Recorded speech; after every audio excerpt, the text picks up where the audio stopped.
धर्म एक ऐसी संस्था जिसके इर्द गिर्द हमारी सारी लाइफ घूमती है। हमारे क्रियाकलाप, हमारे रीति रिवाज, हमारे त्यौहार, सब कुछ हमारे धर्म के द्वारा तय होते हैं। नामकरण संस्कार से लेकर अंतिम संस्कार तक प्रत्येक व्यक्ति अपने धर्म से जुड़ा रहता है। एक आंकड़े के अनुसार दुनिया में 4000 से ज़्यादा धर्म या मजहब पाए जाते हैं। कुछ बड़े धर्म जिन्हें हम सब लोग जानते हैं, हिंदू, मुस्लिम, क्रिश्चियन, सिख, जैन, बौद्ध। जिस धर्म से हमारे पूर्वज जुड़े रहे, हम जुड़े हुए हैं, हमारी आने वाली पीढ़ियां जुड़ी रहेंगी। क्या कभी सोचा है कि उस धर्म की उत्पत्ति कैसे हुई होगी? अब धर्म ग्रंथों पे मत चले जाइएगा। धर्म ग्रंथों के अनुसार तो धर्म मनुष्य की उत्पत्ति से पहले ही आ गया था, क्योंकि कुरान और बाइबल के अनुसार जो पहला व्यक्ति पृथ्वी पर आया वो आदम था, जिसे परमात्मा ने स्वयं जैसा बनाया था। और हमारे हिंदू धर्म ग्रंथों के अनुसार पहला व्यक्ति मनु था, जिसे ब्रह्मा जी ने उत्पन्न किया। लेकिन धर्म ग्रंथों में मनु और आदम का जो चित्रण किया गया है वो आज के मनुष्य जैसा है। जैसे हम आज हैं, आदम और मनु भी वैसे ही थे। लेकिन विज्ञान तो कुछ और ही कहता है ना। आज हम प्रमाणों के साथ सिद्ध कर सकते हैं कि मनुष्य की जब उत्पत्ति हुई तब वो मनुष्य जैसा था ही नहीं, वो जानवर था, बाकी जानवरों की तरह। हम वानरों से प्रोग्रेस करके मनुष्य बने, और जानवरों का कोई धर्म नहीं होता है।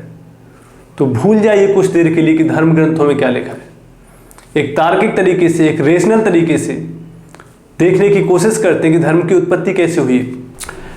आज से लाखों साल पहले जब मनुष्य शिकारी और संग्राहक हुआ करता था, मतलब दूसरे जानवरों का शिकार करके खाया करता था, फल वगैरह एकत्रित करके खाया करता था।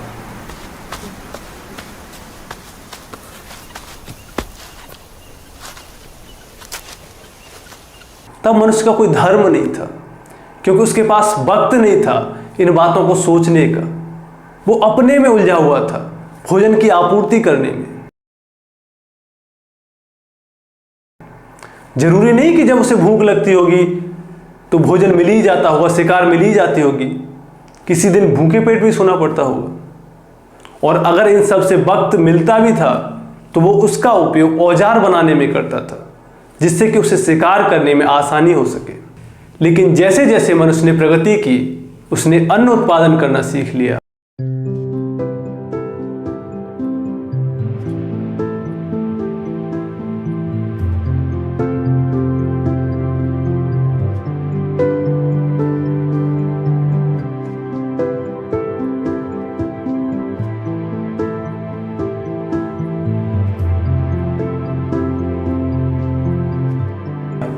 वो स्थायी रूप से रहने लगा।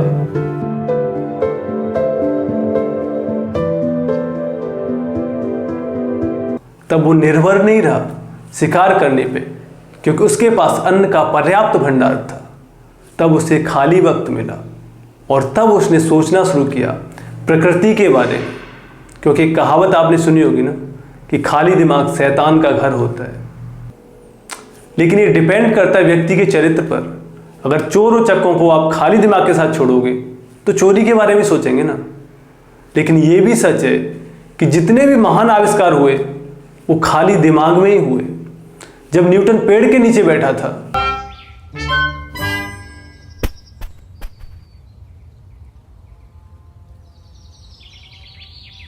तो उसके ऊपर एक फल गिरा और वो ये सोच रहा है कि ये फल नीचे ही क्यों गिरा, ऊपर क्यों नहीं गया।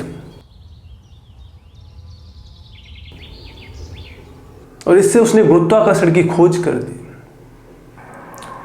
वो खाली तो बैठा था उस पेड़ के नीचे, तभी तो इतना सोच रहा है कि फल नीचे ही क्यों आया, ऊपर क्यों नहीं गया। अन्यथा तो फल को गिरते हुए सबने देखा है ना। न्यूटन से पहले भी लोग देख रहे थे फल को गिरते हुए, न्यूटन के बाद भी लोग देख रहे हैं फल को गिरते हुए।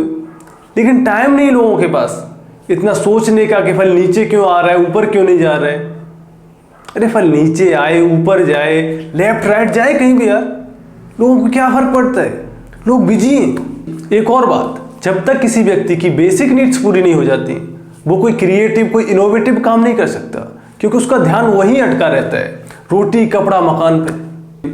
तो जब मनुष्य खाद्यान्न उत्पादन करने लगा, संगठित रहने लगा, स्थायी घर बनाने लगा, जब उसकी बेसिक नीड्स पूरी हो गई, तब उसने सोचना शुरू किया प्रकृति के बारे में, आश्चर्यों के बारे में। आज हमारे पास विज्ञान है, टेक्नोलॉजी है, तो हमें कोई भी प्राकृतिक घटना आश्चर्य नहीं लगती। हमें पता है कि सूर्य क्यों उगता है, हमें पता है कि हवा क्यों चलती है, हमें पता है कि भूकंप क्यों आते हैं, हमें पता है कि ज्वालामुखी क्यों फटते हैं। लेकिन उस वक्त मनुष्य के पास विज्ञान नहीं था, उसके पास तकनीकी नहीं थी, उसके पास कोई लिखित ग्रंथ नहीं थे इन घटनाओं के बारे में। उसे नहीं पता था ये सब क्या हो रहा है। We huddled together, waiting for nature's fury to pass.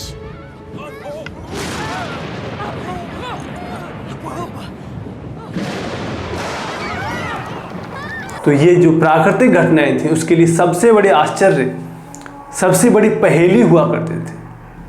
और तब उनमें से कुछ विद्वान लोगों ने इन प्राकृतिक घटनाओं को, इन आश्चर्यों को बांधने की कोशिश की अपने ज्ञान से, अपनी कल्पनाओं से, और उत्पत्ति होती धर्म की।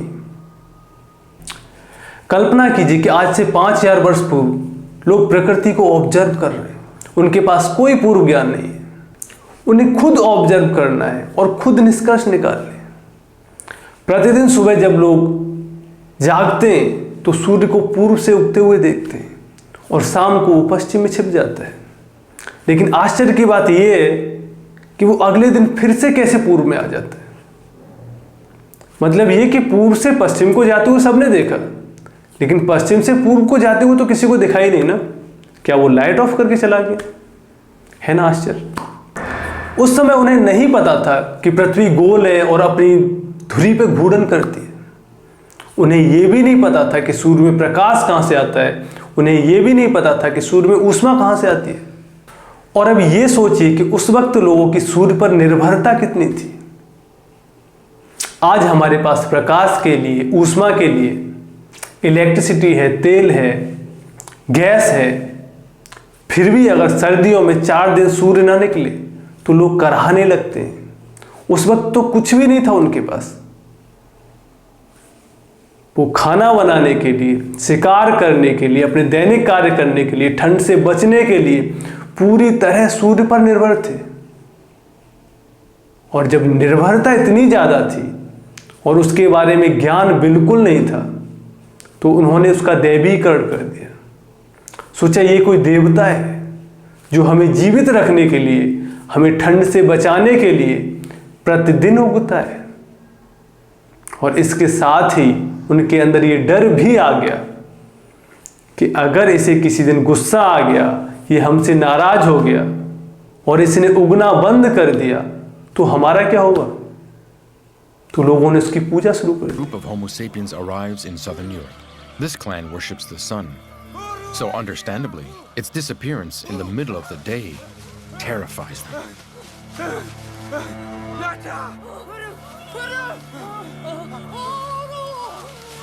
A woman enters a trance to fight against the devourers of light.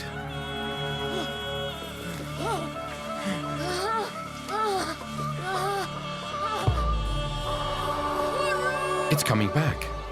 The sun is back.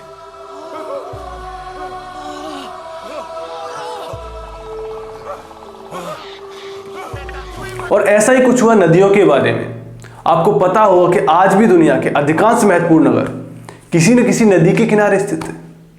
Delhi, Mathura, Agra, Prayagraj Yamuna नदी के किनारे स्थित है।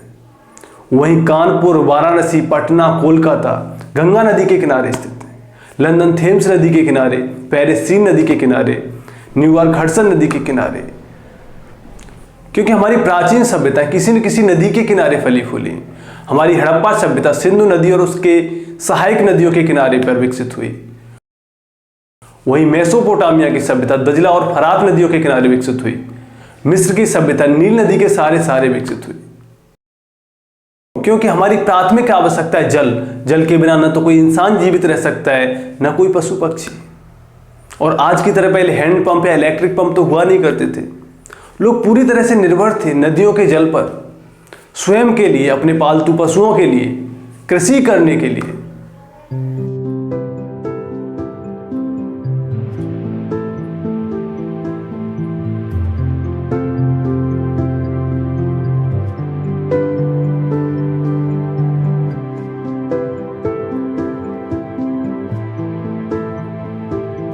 आज हमें पता है कि गंगा का उद्भव हिमालय से होता है, जहाँ ग्लेशियर पिघलते हैं और गंगा में पानी आता है।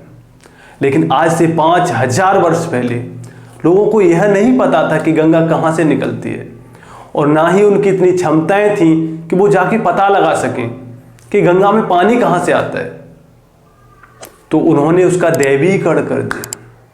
सोचा ये एक देवी है जो हमारी प्यास बुझाने के लिए, हमें जीवित रखने के लिए बरस भर बहती है।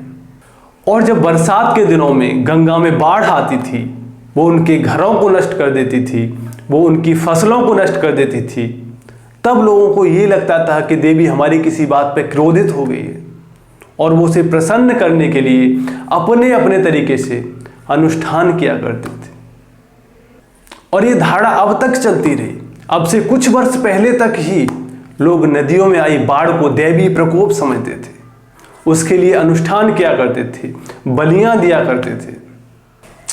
कक्षा 10 की पाठ्य पुस्तक में एक चैप्टर हुआ करता था, शिव प्रसाद सिंह द्वारा लिखित, आप में से शायद कई सारे लोगों ने पढ़ा होगा, कर्मनाशा की हार। जहां पे कर्मनाशा नदी में आई बाढ़ के लिए लोग गांव की एक विधवा को जिम्मेदार ठहराते हैं, बोलते हैं इसने पाप किया है इसीलिए नदी में बाढ़ आई है, अगर हम इसकी बलि चढ़ा देंगे तो बाढ़ उतर जाएगी। और इस प्रकार मनुष्य ने जितनी भी प्राकृतिक घटनाएं थीं, जितने भी प्राकृतिक आश्चर्य थे जिन्हें वो समझ नहीं सका, उनका दैवीकरण कर दिया गया। और ये केवल हमारे हिंदू धर्म में ही नहीं हुआ, दुनिया की जितनी भी प्राचीन सभ्यताएं थीं, प्राचीन धर्म थे, वो सब प्रारंभ में प्रकृति पूजक ही थे। मेसोपोटामिया के लोग हवा और तूफान के देवता को एनिल बोला करते थे, वहीं सूर्य देवता को उटू या समास कह के संबोधित किया जाता था, और चंद्रदेव को नन्ना, एनजू आदि नामों से पुकारा जाता था। इसके अलावा बारिश के देवता इस्कुर, कृषि की देवी निसावा और शुक्र तारे की देवी इन्ना हुआ करती थी। और इसी तरह के अनेकों प्राकृतिक देवताओं की मेसोपोटामिया में पूजा की जाती थी। इसी प्रकार प्राचीन मिस्र की सभ्यता में सूर्य देवता को भगवान रे बोला जाता था, जो एक नाव में बैठकर आसमान में तैरा करते थे। मिस्र में तूफान का देवता सेठ हुआ करता था, वहीं शिकार और युद्ध से जुड़े देवता को हॉरस बोला जाता था। प्राचीन यूनानी सभ्यता में लोग कृषि की देवी को डेमेटर बोला करते थे, वहीं समुद्र देवता को पोसीडॉन बोला जाता था। एथिना बुद्धि और युद्ध की देवी हुआ करती थी। और हमारा हिंदू धर्म तो प्रकृति पूजा में सबसे अव्वल है। हमारे वेदों में जितने भी देवता पाए जाते हैं, अधिकांश प्राकृतिक घटनाओं से जुड़े हुए हैं, जैसे कि वर्षा और युद्ध का देवता इंद्र, जल का देवता वरुण आदि। कहने का तात्पर्य है कि दुनिया के सभी धर्मों का आरंभ प्रकृति पूजा से हो। प्रकृति पूजा सभी धर्मों का प्रथम चरण था। दूसरा चरण जो आया उसे धर्म ग्रंथों का काल कहा जाता है, जिसकी चर्चा हम अगले भाग में करेंगे, जहां हम हिंदू पुराण, उपनिषद, स्मृतियां, कुरान, बाइबल, भगवत गीता आदि के बारे में जानेंगे। एक और बात, इस वीडियो को देखने के बाद अपने आज के ज्ञान के आधार पर अपने पूर्वजों को जज करने मत लग जाइएगा कि वो सही थे या गलत थे, वो ज्ञानी थे या अज्ञानी थे। वो जैसे भी थे हमारे पूर्वज थे, उनके पास जितना भी ज्ञान था उसके आधार पर उन्हें जैसा करना उचित लगा वैसा उन्होंने किया। और उनके वंशज होने के नाते हमारा ये कर्तव्य है कि जो विरासत उन्होंने हमें दी है उसे हमें सहेज कर रखना है और उसका सम्मान करना है। परंतु इस वीडियो का मकसद ये जरूर है कि जो तांत्रिक लोग या पाखंडी लोग हजारों लोगों को बेवकूफ़ बनाते हैं, प्राकृतिक देवताओं को खुश करने के नाम पे उनसे अनुष्ठान कराते हैं, उनसे बलियां चढ़वाते हैं, उन्हें शारीरिक, मानसिक और आर्थिक रूप से क्षति पहुंचाते हैं, तो प्लीज़ ऐसे लोगों से दूर रहिए और बाकी लोगों को भी सचेत कीजिए कि ये प्रकृति आपके अनुष्ठानों से परिवर्तित होने वाली नहीं है। धन्यवाद।